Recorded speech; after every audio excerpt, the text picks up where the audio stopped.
Hello, my friend, and welcome to this episode of A Call to Leadership, where we seek to be purpose-driven entrepreneurs and leaders to come and grow, give, go in business and family and faith.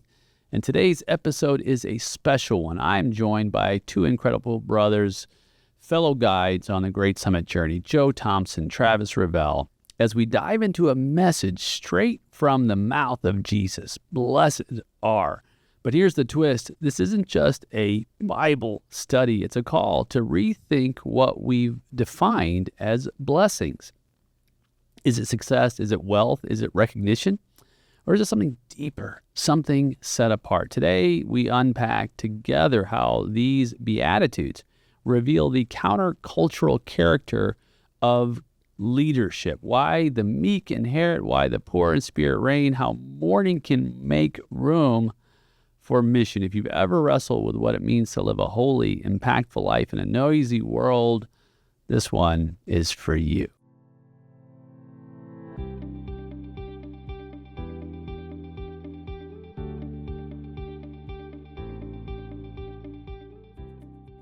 Well, hello, fellas. Hello, how are you? I'm wonderful. Hello. Hey, Joe. How you doing? Hey, Travis. Good to see you both. Nice to be back. Good to be seen. We've been talking about some really cool, deep subjects on the show.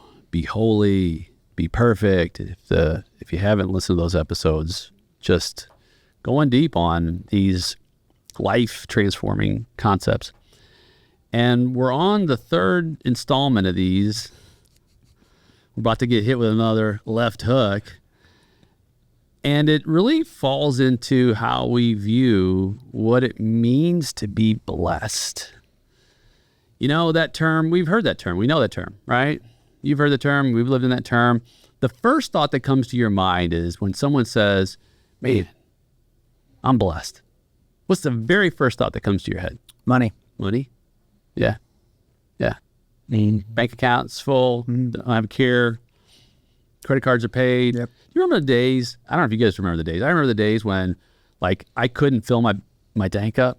Like, it had to be $5 or $3 or $8 or whatever I had, you know, in cash. And you went up to the person in advance. I'll have $1.50 on 12. I mean, but gas was like 62 cents a gallon, and you guys were young, so I Wow. You guys, yikes! And now you can fill your tank up, right? And you get annoyed if you have to pay cash and you have to go inside and you can only do $20 or whatever it might be. I haven't paid in cash in a long time. Yeah. I will drive to a different gas station. I would too. There's a gas station down the street from my house that you have to prepay for. I literally don't go to that gas station. No one. Right. So you would consider like somebody who is wealthy or has their Wealthy, you know, probably stress-free, you know, just financially stress-free, but also, right, Life, like, I mean, if you're financially stress-free, right, like a lot of times you're stress-free, you know, like, unless you're worried about your finances Right. because you have right. too much money. But you know what I'm saying? Like, you know, just somebody, I mean, I think it's a term that's thrown around, you know, a lot in the last few years, right? Like, I'm blessed. It's common. You know, it's common. Common term. It's common. I don't think when I was a child, I really heard that as much outside of more of a religious setting, you know, but I think now, you know, it's more of a common term. What does it mean to you when you hear the word blessed? First thing that comes to your mind. Well, you know the phase you go through when you're getting older and then all your friends are getting married and then they're all having kids. Mm-hmm. That comes up a lot. Yeah. Oh, we were blessed with Right. twins. We were blessed with whatever. So I always think of big families. Like when someone says, oh, I'm blessed, they got a big family. Mm-hmm. So I don't have a big family, so I guess you're blessed. I guess I'm Not blessed. I mean, if you didn't have, I mean, I'm not going to go into the teenage conversation, but sometimes some would say that you're blessed if you don't have teenagers, just saying at least 17, 18. I mean, I have 8-year-old twins. Right. You're blessed.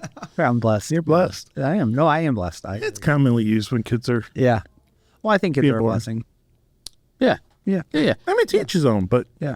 That's the traditional view of being blessed. You're right. It is around being fortunate, being privileged, having favor, and just having some kind of multiplication or increase in an area of life that's important to you, right? Yeah. That's a traditional way to look at blessed. I mean, and it can be viewed also less about large scale things like lots of money or a big family. Sometimes it's considered small things in terms of, you've heard like somebody said, hey, it could be a big thing. I got a promotion, or I got a great parking space, right? Wow, what a blessing it is.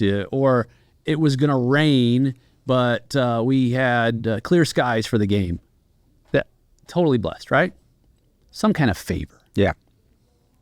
Then you read what Jesus said. And interestingly, his opening sermon, his opening message to the world, which is found in Matthew chapter 5. It's just after he goes through the desert and he's tempted and he gets baptized by John. He begins his ministry. So this is like hey, here I am. Here's my message. And he starts his ministry, his very first sermon, called Sermon on the Mount, and then into the Beatitudes. We're going to talk a little bit about it, with the word blessed. The very first word he uses. And you got to think about it. I mean, Jesus is strategic, right? Mm-hmm. Strategic love, right? Tactical love. And we talk about this a lot in our community, our G3 community. And so this isn't by accident. And he uses terminology that is foreign to his listener in terms of how they understand the word blessed. And to this day, it's foreign to the people who are listening perhaps to our conversation, and even us before we really fully understand what this means. Because the term he uses for blessed is the Greek word makarios. Now, makarios is an interesting word because it's connected not with Jewish tradition of favor of individuals. It's connected with a Greek god and the gods of the Greeks who were outside of human ailments, outside of human challenges and trials and circumstances, to describe their blessing. And here's what it means. It's contrast with the traditional material worldview of blessing. What it means is the Greek gods, were associated with the culture of being free from earthly cares, living in divine joy. So what Jesus is saying is, blessed are, in the Beatitudes, the truly blessed are those who have an inward life joy that is not dependent on any external circumstances. Well, wait a minute. Weren't we just talking about everything being external, circumstantial to be blessed? It's the complete opposite. And then he goes into the details of it. Who is blessed? He says this: blessed are the poor in spirit, for theirs is the kingdom of heaven. Well, if I'm poor in spirit, I don't feel very blessed, right? Blessed are those who mourn, for they will be comforted. Well, if I'm mourning, I probably don't have my needs met physically, often, maybe emotionally. You're lost to something. Right. Blessed are the meek, for they will inherit the earth. Well, if I'm meek, that's power under control. I'm not this forceful fighter. Blessed are those who hunger and thirst for righteousness, for they will be filled. Blessed are the merciful, for they will show mercy. Blessed are the pure in heart, for they will see God. Blessed are the peacemakers, for they will be called children of God. And blessed are those who are persecuted because of righteousness, for theirs is the kingdom of heaven. It's a flip. It's literally a complete script flip. There's nothing in here that describes you got more sheep, you got more gold, you got a happy life. It literally describes just about everything that most people would say yeah, those are circumstances that I don't feel very blessed in. Those are something you strive for. Right. But I think those are also circumstances where you turn to God. Right? Like those are circumstances that, probably bring you closer to God because you're not being fulfilled with earthly things. And so, the other thing to think about is, right, the people that he was speaking to, right, were under Roman rule, right? They were looking for a Messiah who was going to come and defeat Rome for them. And he's setting the tone that they're blessed currently, not this future state where they are defeating Romans and, and taking back their land and everything like that, and not to search for that, but to look inward and look to God to find their true happiness. I think he says a lot about acceptance here too. Like accept your suffering, accept your pain, accept your persecution. Because you don't, I think people at the time even, they didn't associate something good coming out of like mourning, for instance, right? So you lose someone, you're mourning, blah, blah, blah. And here he is telling you, hey, that's an okay thing. If you accept this, this is your reward. So it really is, it's contrary to your natural proclivity to move towards joy. Yeah, it's the antithesis, really. However, think about it.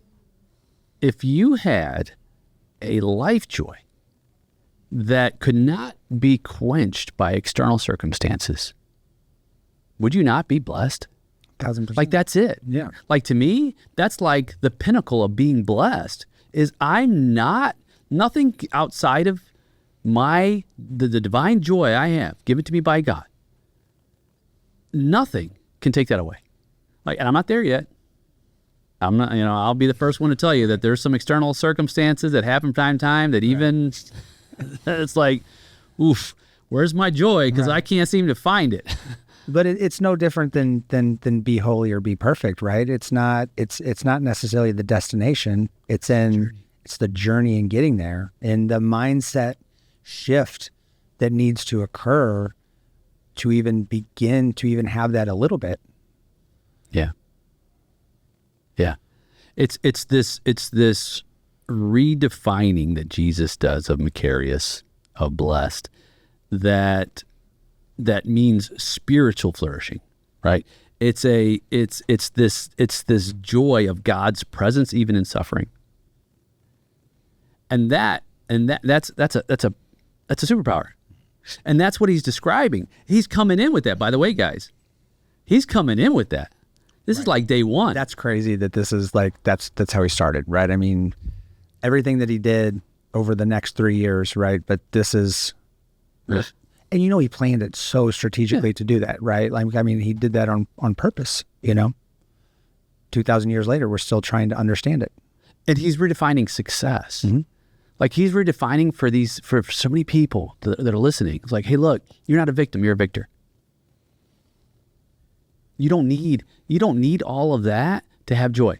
Because if you think that that's your pathway to joy, you will be disappointed in life. You will not be able to carry that, because there's troubles every turn of the way, no matter who you are. Because I guarantee you, if you've got money, there's going to be some troubles even if you have money, because there's certain things money can't buy. I mean, Biggie said it, no money, no problems. And where does it end? Like, if all your blessings are, let's say, externally driven, there's no end to it. Like, there's no fulfilling where I fulfill. No, there is none. You just, I mean, and that's the person we really talk to a lot, right? Is that person who has had a level of success and they're still unhappy, right? They're still missing something. And I've talked about this on another podcast, but there was a study, and it said the most unhappy people that they've ever found are these princes from like Saudi Arabia and stuff like that, because they have everything they want. They have the money to do whatever they want from the time they were born, but they have nothing to look forward to. Like they have nothing to achieve because it's already been given to them. And so there's something with the human spirit that we're always searching, we're always looking, we're always trying to fulfill. And I think what Jesus is saying right now is that don't look externally at the world, look inwardly and look to God, because that's the only way you're going to truly find satisfaction and happiness.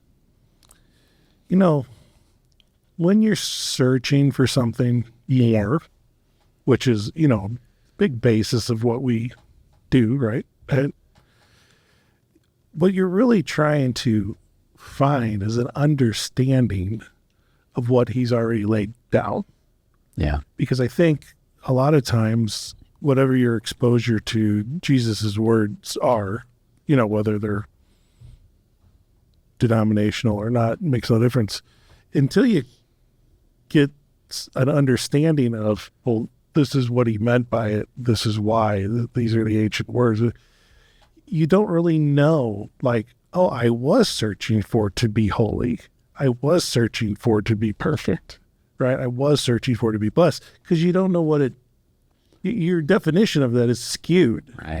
Right? Holy meant something different to us. Perfect meant something different to us. Blessed meant something different to us, right up until the time we discover, oh, well, this is how he said it. This is how he meant it. That's what you're looking for, is the understanding of the stuff. Because people will say, dude, I'm good. I read my Bible. I read my Bible. I know my Bible. Do you really, though? Like, do you understand it, right? Reading it and comprehending it are two totally different things. You know the stories and everything, but like the deep, deep meaning that we get here, that's what you're looking for. Yeah, the deep meaning in the context of how Jesus is unfolding this message. That's what brings it to life. 1,000%. Right. No, I agree.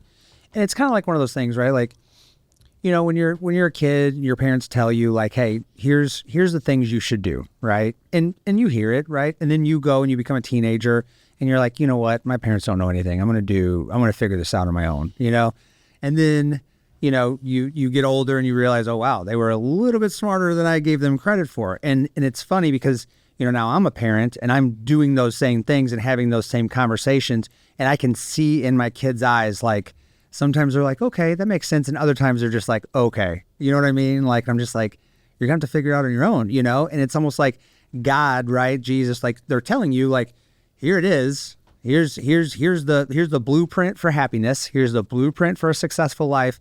And we as children are like, for a time, right? We were like, no, we can, you don't know what you're talking about, God. You know what I mean? Like, I'm going to figure this out on my own. I'm going to go find my own happiness.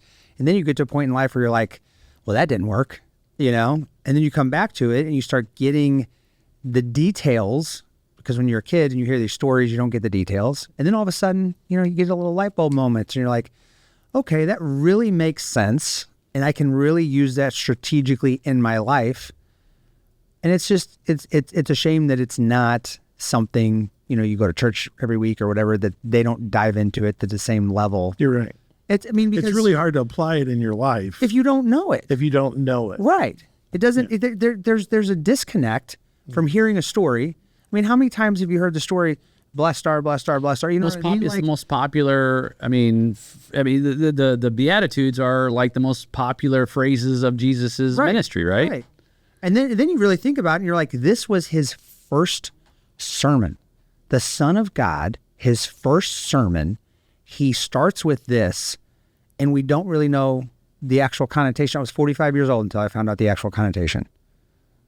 It's crazy. And he uses a word that's associated with pagan gods. Hello. And it's like he's getting attention. He's getting attention. He's like, hey, guys, I know how we see the world. It's not a pathway that truly leads you to fulfillment. You want all these things, and there's goodness in that, right? There's goodness in having a crop that's full and having a family that's healthy, and there's goodness in all that. But that's not where joy, the seed of joy is. The seed of joy is in resting in God's presence, no matter what the circumstances are. That's the seed of joy. And if we can get a hold of that, and accept God's invitation, really, that's all it is, then that's available to us. To anybody. Yeah. Right? Everything he was teaching, everything he was doing, all was for one reason, like to get you to the Father, right? Yeah. But until you know how to practice it and use it, you just don't understand it. Right. You can't, well, and you can't comprehend it. I mean, and I think that's why this type of education is so important and applicable to your life, because you can take a term like be holy, be perfect, be blessed, right? Blessed be. And something that seems so, right, such an unachievable thing. And all of a sudden you can say, okay, how can I apply that to my life, right? I'm not going to be perfect today. I'm not going to be holy today. I might not feel blessed today, but how can I leverage this into my day-to-day life as a goal to reach one day, right? Like, I mean, most people who are listening are probably business owners or strategically thinkers, and you take a concept and you break it down into this basic elementary level. And then all of a sudden you're like, okay, like strategically, I understand how to kind of lay this out. And I think that's super powerful. Yeah. I think people, when you're reading the Bible and you're reading Jesus, what he's saying, a lot of times people will be like, well, I'm not Jesus. I can't really compare myself to that. But I can follow Travis's story. Like I can relate to your struggles. I can relate to Nate's struggles. And I think that's really powerful to be able to look at a community and say, oh, wow, Jesus was perfect in all those things. And I can't be him. But there are a lot of people walking in your footsteps right now that are trying to do this. And it's just, it's just a way to become part of that family of what Jesus was creating to get you to the Father. Mm-hmm. That was the sole purpose. I mean, really. Yeah. I don't know if I ever told you guys this, but when I was in my journey, my spiritual journey, I listened to a lot of pastors on the radio, and they ministered to me. They were helping me to understand Jesus's life and the beauty of what he said and what he taught, and it was really attractive to me. And there came a point, I remember this, it was February of 2001, and I was driving home from work, and the pastors, all the great religious scholars were walking with me. And there came a point where they said, that's as far as we can go. If you want to step into the presence of the Father, there's only one person who can take you there. You're going to have to trust him to take you across that chasm. And that night is when I put my trust in him to take me into the presence of the Father, where that divine joy exists. It's a choice. It is a choice. Yeah. It's a choice. And even if you're already committed to Jesus, sometimes you have to get recommitted. Double down. And understand, okay, this is, oh wow, I never thought of it like that. Like we talked about, I never thought of it. Go to the original language. I encourage, and I know you two encourage. We're we call lay leaders, right? We didn't go to seminary. I did a little stint in seminary, but I didn't finish. We're just guys. We're guys who are in the business world. We're living our lives. We wanted more. We wanted a journey that was fulfilling and purposeful and full of meaning, and we didn't want to just settle for success. We wanted significance that was beyond the material. And it's taken us on a journey together. And then we began inviting others to join us on this journey. So it's not about like, oh, you're some pious religious scholar and then you get the benefit of blessed are. These people were common peasants who, at the time, they were considered as people who didn't have God's favor. You know, they were diseased, they were infirmed, they were poor, they were hungry, all of these things. They were persecuted. And Jesus is like, hey, you don't know how important you are. Well, it's like you don't, people think, well, I need to clean up to come to Jesus. No, you go to Jesus as you are and you let him clean you, like you're never going to be clean enough for Jesus. You just go to him, you accept him and let him handle it. That's basically what he is saying there, right? Mm-hmm. Like your circumstances don't determine your happiness or your future. Or your worth. You're worthy as you are. That's good. It's a very unobstructed view of what Jesus is saying, right? Like when you compare it to regular religion, there's a lot of stuff that gets caught up in the word where it's not as clear. I think what we do is we try to just make it understandable for a lay person, right? Like the three of us. Because there's meaning in the intention of why he says something. There's meaning in the words that he particularly used. There's a part in during the Passion where Jesus says, Eli, Eli, lama sabachthani, which is, my God, why have you forsaken me? And everyone who reads that immediately goes, well, he's crying out to God, like, why have you forsaken me? Psalms, yeah. But he's using a psalm in Psalm 22. Mm-hmm. And it's actually a prayer. It's a prayer for, despair. Mm-hmm. But when you don't understand the context of what that is, it just sounds like, oh, yeah, like even he feels abandoned by God. Right. You see what I mean? Mm-hmm. So you got to get to that deeper meaning, and then things change, like, immediately. Yeah. The context is critical, and the universality and the timelessness of this context is also critical, because that was 2,000 years ago, just about. And today, it's the same. Like, we still need to hear this message. Humans don't change. Our external circumstances change, but we're the same. We have the same thought processes, the same emotions 2,000 years ago, 4,000 years ago, 2,000 years in the future, right? Like, we're still people. And I think that's what, the significance of this is. He was speaking to, a few hundred people, but obviously he knew he was going to be speaking to billions of people through the ages. And it's applicable then as it is now. Yeah. When he said give up everything and come follow me, he meant it. Like, give it up. It wasn't like, it wasn't metaphorical. No.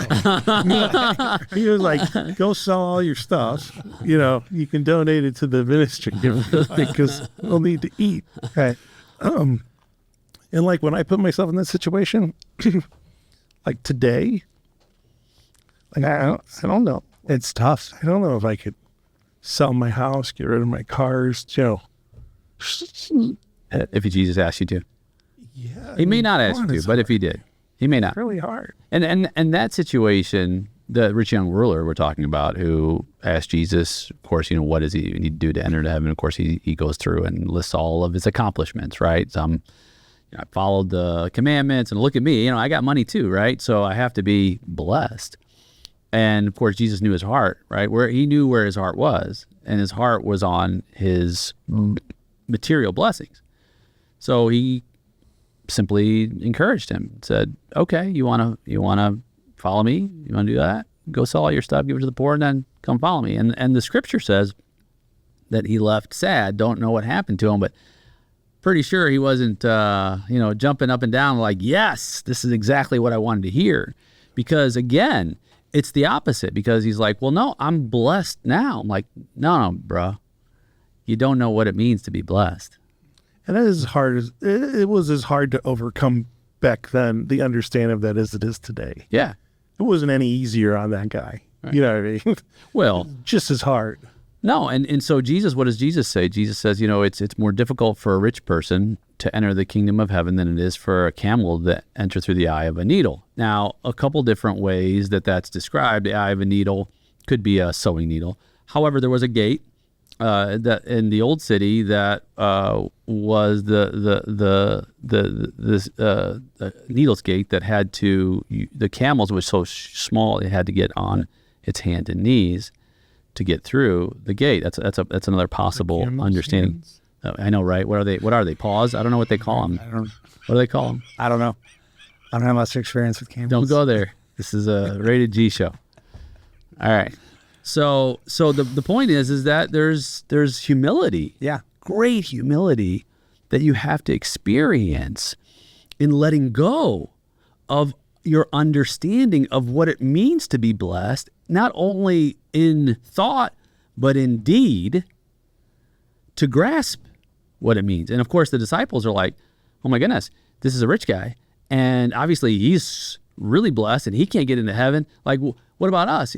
And Jesus keeps having, by the way, I love this, that he has to keep reminding his disciples. I feel good about that. Right. 1,000. Right. Because they were there. Yeah. Like, I feel comforted. Right. I'm comforted that you have to remind those guys.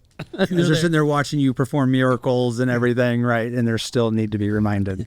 Well, okay, so this you just made things over. So, they're in the boat. They're crossing the sea. The waves are crazy. We all know the story, right? And Jesus is standing in the middle of the ocean, right? And Peter's like, hey, if you really are who you say you are, tell me to come. He's standing. Right. Like, who else could it be? Right. I'm sure there were a little bit more proof. I always think about that. There was probably other words said. I would hope so. Maybe they just didn't make it into the book. We got the annotated version. Right. But it all goes hand in hand with we're as human beings, we war against it. We war against this idea truly deeply. And let's just be vulnerable and transparent here. It's not an easy concept to grasp because it means we have to let go of what we're grasping. Mm-hmm. Right? It means we have to let go of all of our ideas of what it means to be blessed. We got to let it go, and that's not easy because it's a true, it's not a reframe, it's a transformation. It's not saying, oh, I'm going to try a different way. It's like a new human being.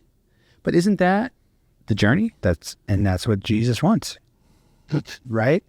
I mean, if you think about the theme, it's don't rely on the world. Don't rely on your own understanding, right? Everything goes back to one kind of central theme, which is trust in God. He will provide for you. He will give you what you need, right? Find your happiness, your joy there. And I mean, we know that through the Old Testament, that God is a jealous God. Yeah. You know what I mean? He doesn't want anybody to come before him, Yeah. And if you can submit to that, which is against, I think, human nature to submit, right? But if you can submit to that, then your reward is heaven. And it's not, I'm so glad you brought that up. It's not because there's judgment in terms of God is punishing us. Not at all. It's the opposite. See, the way I see it is you have resources and you have a source. And all of the world's ways we get blessed that we've talked about when we started are resources. And what God is saying is that, sometimes you don't have those resources. They get cut off left, right? It just happens. Life is like that. We all three of us have had physical ailments, right? I mean, you two major. Sometimes things just don't feel good.